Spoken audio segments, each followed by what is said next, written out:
Terima kasih Yang Mulia. Tambahannya satu aja, saya tadi dapat kabar dari Dr. Tirta jika Ketua terpilih PBID Pusat berencana mengajak saya bekerja sama atau berkolaborasi untuk menghadapi pandemi. 5.4 yang terakhir. Tanggapan terhadap tuntutan pidana penuntut umum.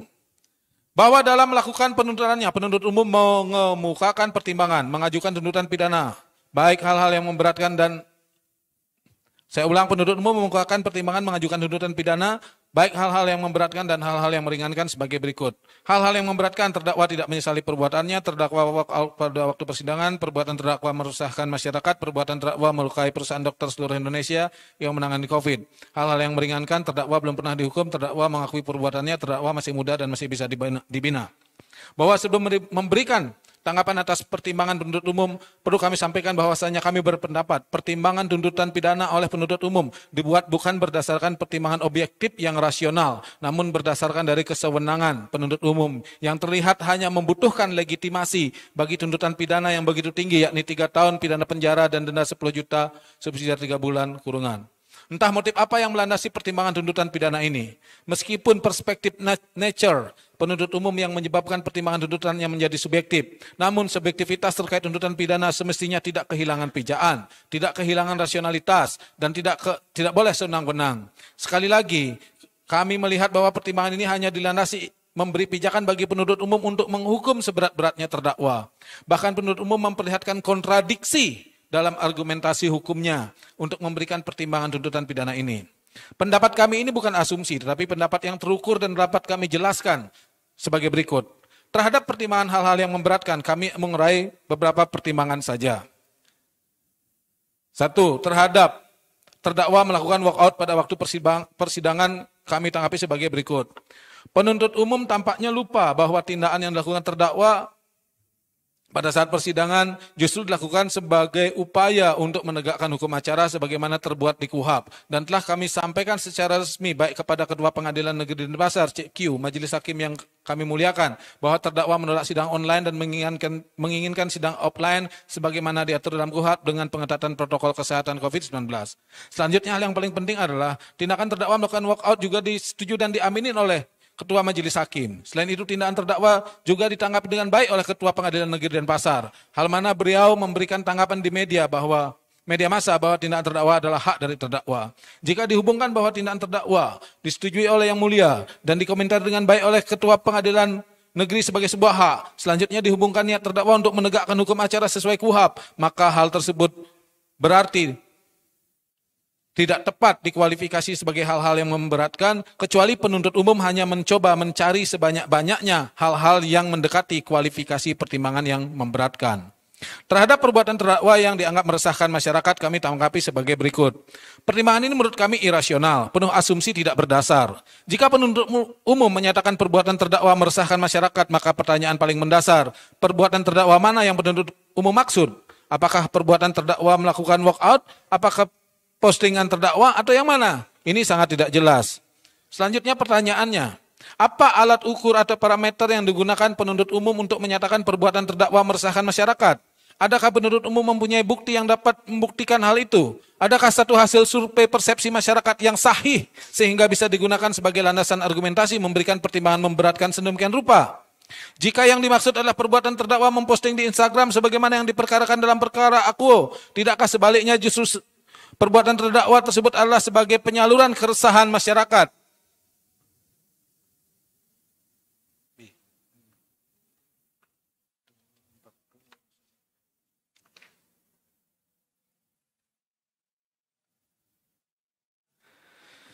Tidakkah justru sebaliknya perbuatan terdakwa tersebut adalah sebagai penyaluran keresahan masyarakat akibat tata kelola COVID yang tidak jelas dan memberatkan masyarakat seperti kebijakan tes rapid sebagai layanan kesehatan padahal sudah banyak ditolak oleh para ahli dan lembaga-lembaga kredibel seperti Perhimpunan Rumah Sakit Seluruh Indonesia (PERSI) atau PDS Patlin yang menolak tes rapid dan tes PCR sebagai syarat perjalanan. Selain karena saat itu mahal dijadikan syarat layanan di rumah sakit menyebabkan prosedur rapid yang lebih utama daripada penanganan medisnya. Pendapat kami tersebut dapat kami pertanggungjawabkan dengan menghadirkan saksi sepasang suami istri, yakni saksi Inyoman Yudi Prasetya Jaya dan saksi Nigusti Ayu Arianti. ke depan persidangan.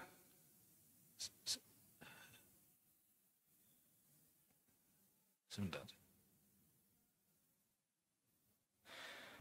Ke depan persidangan menjadi korban prosedur rapid test sehingga dalam kondisi hamil tua sudah pecah ketuban harus menanggung rasa sakit, harus dipimpong untuk mendapatkan hasil rapid test sebagai syarat wajib jika ingin ditangani. Senyatanya kedua saksi tersebut menyatakan terwakili oleh postingan terdakwa yang memprotes kebijakan rapid test yang ngawur dan dipaksakan. Di media sosial juga banyak dukungan atas perbuatan terdakwa dianggap mewakili suara masyarakat yang lemah akses. Demikian juga dukungan melimpah untuk solidaritas bagi terdakwa dan masih banyak suara-suara yang menyatakan terwakili oleh perbuatan terdakwa. Lantas di manakah perbuatan terdakwa meresahkan masyarakat? Atau perbuatan terdakwa sebetulnya meresahkan mereka yang terganggu oleh suara terdakwa, yang mewakili suara masyarakat yang tidak punya akses atau yang tidak berani bersuara?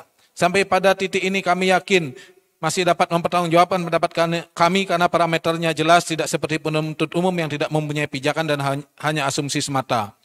Terhadap pertimbangan perbuatan terdakwa melukai perusahaan dokter seluruh Indonesia yang menangani COVID-19 kami tanggapi sebagai berikut. Untuk sekian kalinya kami menemukan dasar pertimbangan dari penuntut umum. Tolong di ini.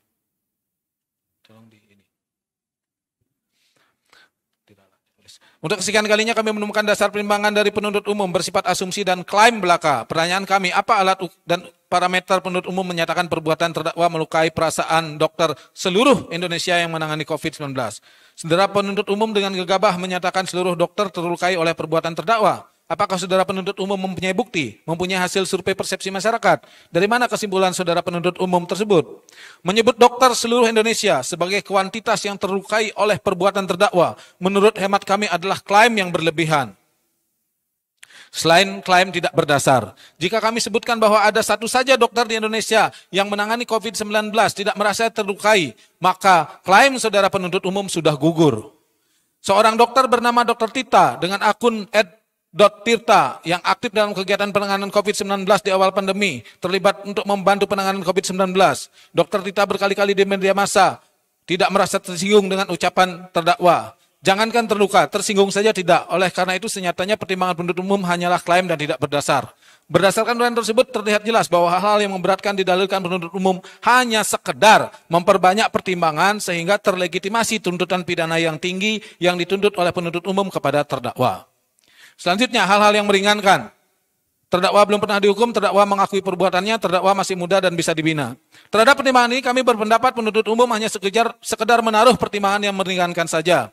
Sesuatu hal-hal yang memang tidak bisa dihindarkan dan hanya sekedar memberi citra bahwa penuntut umum adalah pihak yang objektif dengan tetap memberikan pertimbangan hal-hal yang meringankan. Padahal jika diteliti lebih dalam, sesungguhnya banyak hal-hal yang meringankan yang bisa dimasukkan dalam pertimbangan tuntutan pidananya. Namun konsekuensi logisnya, pertimbangan hal-hal yang meringankan akan lebih banyak jumlahnya dibanding pertimbangan yang memberatkan. Apabila itu terjadi, tentu saja penuntut umum tidak akan mempunyai tameng pembelaan diri atas tuntutan pidana penjara kepada terdakwa yang begitu tinggi. Saking besarnya usaha penuntut umum untuk tidak memberikan ruang bagi penambahan jumlah hal-hal yang meringankan bagi terdakwa, saudara penuntut umum bahkan mengingkari pendapat sebelumnya di dalam surat tuntutan yang menyatakan, adapun terhadap saksi adecat, referensi clipping dan tayangan video tentang aktivitas terdakwa dalam kegiatan sosial dan kemanusiaan adalah untuk hal yang meringankan. Tidak dapat dipergunakan sebagai alasan pembenar atau pemaaf dari perbuatan yang telah terdakwa lakukan. Lihat paragraf 2, halaman 117 surat tuntutan penuntut umum. Jika diperhatikan pernyataan penuntut umum, referensi, clipping, dan tayangan video tentang aktivitas terdakwa dalam kegiatan sosial dan kemanusiaan adalah untuk hal yang meringankan, menegaskan bahwa aktivitas terdakwa dalam kegiatan sosial kemanusiaan telah diakui sebagai hal-hal yang meringankan terdakwa. Tetapi mari kita lihat faktanya. Adakah hal tersebut dimuat oleh penuntut umum sebagai pertimbangan hal-hal yang meringankan? Jelas tidak. Jelas dan nyata penuntut umum ingkar dengan diri mereka sendiri. Lalu untuk apa? Apa yang ditakutkan memuat aktivitas sosial dan kemanusiaan terdakwa ke dalam pertimbangan yang meringankan? Belum lagi ditambah dengan pertimbangan hal-hal meringankan lainnya yang menurut kami patut dimuat dan dijadikan pertimbangan. Di antaranya, terdakwa membantu warga tidak mampu di masa pandemi COVID di masa pandemi COVID-19 melalui program bagi-bagi pangan. Dilakukan hingga saat sidang ini berlangsung. Terdakwa tidak berbelit-belit, terdakwa pernah minta maaf kepada Ikatan Dokter Indonesia. 2. Terhadap tuntutan penjatuhan pidana terdakwa, pidana penjara 3 tahun, denda 10 juta, subsidi 3 bulan kurungan, dikurangi selama terdakwa dalam masa tahanan dengan perintah tetap dalam masa tahanan. Tuntutan pidana tersebut sungguh tidak masuk akal dan semena-mena. Hal ini didasari dari fakta persidangan, dari keterangan saksi, baik Acad maupun Adecad telah membuktikan bahwa apa yang terdakwa posting adalah sesuatu kebenaran. Demikian juga keterangan ahli, terutama ahli bahasa Adecad Desmade Jiwa Atmaja, membuktikan bahwa postingan terdakwa tanggal 13 Juni 2020 sebagai postingan yang tidak bisa dikualifikasi sebagai ujaran kebencian. Keterangan ahli bahasa Acad Wahyu Aji Wibowo yang tidak kompeten, dan keterangan yang dimuat dalam surat tuntutannya bertentangan dengan pasal 186 KUHP, junto pasal 187 KUHP. Ditambah lagi bahwa apa yang diposting oleh terdakwa adalah sebuah kebenaran, dibuktikan dari keterangan saksi, keterangan ahli, alat bukti surat, serta alat bukti penunjuk. Dengan demikian, penuntutan pidana penjara selama 3 tahun sangat berlebihan dan tidak rasional. 5.5. Kesimpulan. Berdasarkan uraian pasal-pasal tersebut di atas, serta dikaitkan dengan analisa yuridis yang bersandar pada peraturan perundang-undangan maupun doktrin hukum, seluruh pasal-pasal yang dituntut oleh penuntut umum di dalam surat tuntutan sama sekali tidak didukung oleh alat bukti yang baik berupa saksi-saksi, keterangan terdakwa, barang bukti, sebagaimana kami uraikan dan jelaskan di dalam nota pembelaan.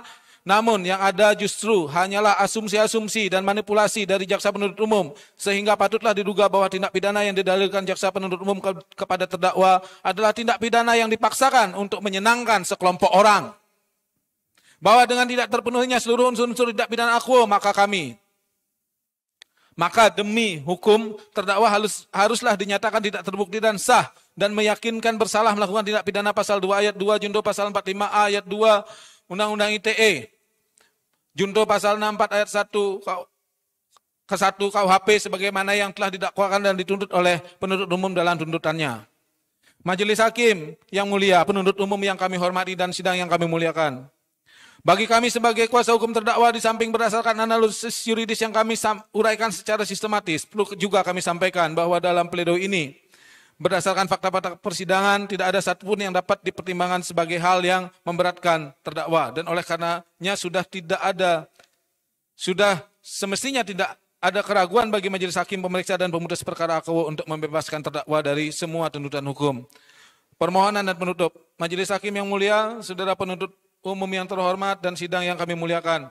Berdasarkan argumentasi yuridis yang kami sampaikan di atas, telah cukup berdasar bagi kami selaku penasihat hukum terdakwa untuk memohon kepada majelis hakim yang mulia untuk memberikan putusan yang amarnya berbunyi sebagai berikut. 1. Menyatakan terdakwa IGD Aristina alias Jering tidak terbukti secara sah dan meyakinkan bersalah melakukan tindak pidana pasal 28 ayat 2 junto pasal 45A ayat 2 Undang-Undang Nomor 19 tahun 2016 tentang perubahan atas Undang-Undang Nomor 11 tahun 2008 tentang informasi dan transaksi elektronik junto pasal 6 ayat 1 KUHP. 2. Membebaskan terdakwa IGD Aristina alias Jering dari dakwaan tersebut frisfah berdasarkan pasal 191 ayat 1 KUHP atau setidak-tidaknya melepaskan terdakwa dari segala tuntutan hukum onslah berdasarkan pasal 191 ayat 2 KUHP. 3. Membebaskan terdakwa IGD Aristina alias Jering dari tahanan. 4. Mengembalikan nama baik, harkat dan martabat terdakwa IGD Aristina alias Jering kepada keadaan semula. 5. Membebankan segala biaya yang timbul dari perkara ini kepada negara. Atau jika majelis hakim yang memeriksa, mengadili, dan memutus perkara ini berpendapat lain, mohon putusan yang seadil-adilnya ex aequo et bono. Demikian keberatan ini kami bacakan dan akan kami serahkan kepada majelis hakim yang kami muliakan. Kami ucapkan terima kasih. Hormat kami penasihat hukum Iwayan Suardana, Iwayan Adi Sumiarto SHMKN, Fahmi Yanuar Siregar SHLLM, Imade Juli Untung Pratama SHMKN.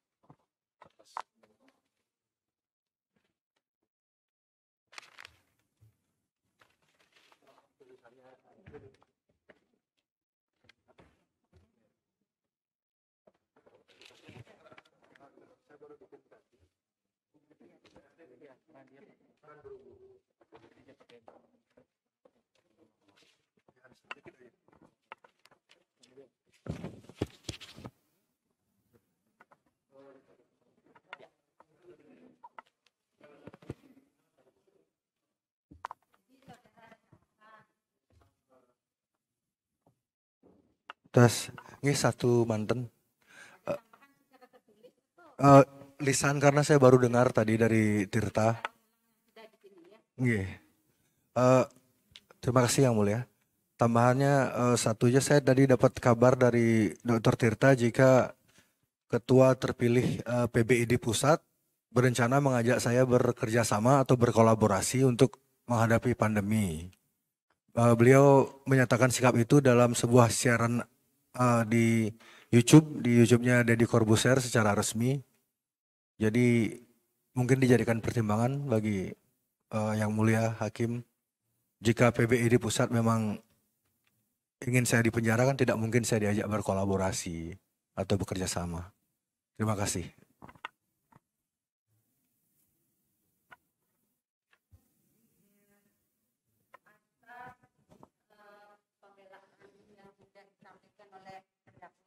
Maupun penasihat hukum terdakwa, bagaimana saudara penuntut umum akan menanggapi?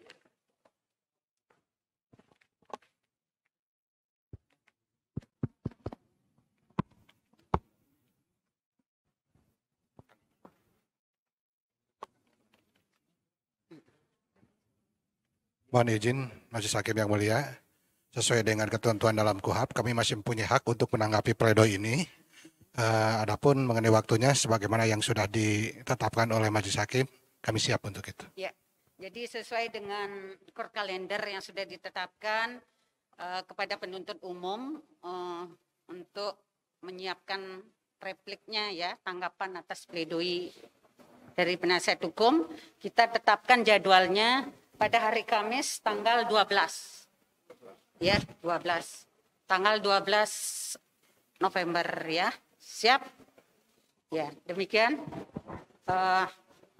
Untuk persidangan berikutnya kita tetapkan untuk dijadwalkan hari Kamis tanggal 12 November jam 10 pagi ya. Dengan perintah kepada penuntut umum untuk tetap menghadirkan terdakwa pada hari persidangan yang sudah ditentukan. Ya, dengan demikian sidang dinyatakan tutup dan selesai. Terima kasih Yang Mulia. Terima kasih Yang Mulia.